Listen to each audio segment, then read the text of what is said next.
Jouw buurt kan leuker en gezelliger. Bedenk een unieke speelplek, ontwerp groene stroken of organiseer burenhulp. Het beste plan van Limburg wint de hoofdprijs van Onze Buurt.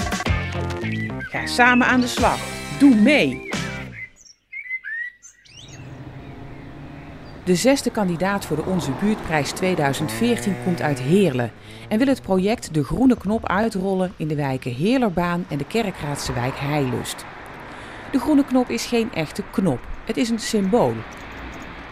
We willen graag verbindingen leggen tussen ouderen in wijken die nu niet gevonden worden, die hulpvragen hebben maar er niet mee komen of niet gevonden worden. Die willen we graag bereiken en hun de hulp bieden waar ze om vragen. En dat moet je niet echt zien in een knop fysiek die echt groen is, maar dat kan een app zijn, dat kan een telefoonnummer zijn. Zo moet je de groene knop eigenlijk zien. Dit is net omgeploegd, hè? Ja, nee, dat heeft iemand gedaan, zeg maar zeggen, die komt hier al eens geregeld. En die zag dat hoe het hieruit zag. En zonder dat we het wisten is hij begonnen. Maar dat vond u wel fijn? Ja, licht. Ik ben zelf jobhunter en ik merk dat er best wel veel mensen zijn die in het kader van de werkervaring of mensen helpen, dit willen meehelpen. Die klussen willen doen. Goedemorgen, u heeft ons opgebeld naar de groene knop en u wilde dat wij je kwamen helpen in de tuin. Oh. Ja, dat is natuurlijk fantastisch. Hè? Ja, ik had begrepen dat hij de druiven nog in de tuin had hangen en die wilde Ja, die maar graag... mijn kinderen Ja, nog we niet. moeten eens goed luisteren, wij wonen hier 60 jaar. En ik ga niet graag naar zo'n flat in, want als ik daar naar binnen ga, dan zie ik geen mens meer. Als verzorgende geef je basiszorg. Hè?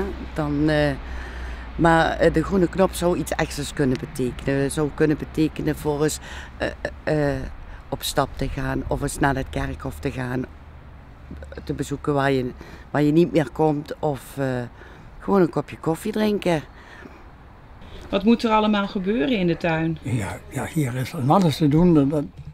Kijk, hier het gras knippen, de tuin omspitten, iets groen erin zetten.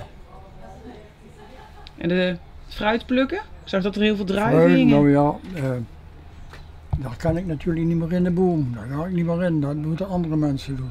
Het verschil zou kunnen zijn dat de groene knop een stuk laagdrempeliger is en niet met abonnementen of pasjes of inschrijvingen werkt, maar direct de hulpvraag opzoekt en direct gaat helpen. Als we vandaag een telefoontje krijgen, meld ik, god, mijn tuintje moet omgespit worden, nou, dan kunnen we bij wijze van spreken morgen beginnen. Ja, Ja, die onderste, daar kunt u nog net bij, geloof ik, daar hè? kan ik nog wel bij. Om mensen te bereiken willen we ook graag een heel herkenbaar vervoermiddel in de wijk hebben. Iets groens, een groene auto of groene fietsen. En om die aan te schaffen is er een stukje kapitaal nodig om die boel aan de gang te krijgen. En daarom hopen jullie die hoofdprijs van Onze Buurt te winnen. Daarom hopen we mede om die hoofdprijs van Onze Buurt te winnen. Ja. Mede? Ja, ook mede om het boel gestart te krijgen. Niet om die auto op de straat te krijgen, maar om dat herkenbaarheid te krijgen. En dat mensen die gaan reageren, hey, ik wil ook die hulp hebben. Maar dat is moeilijk.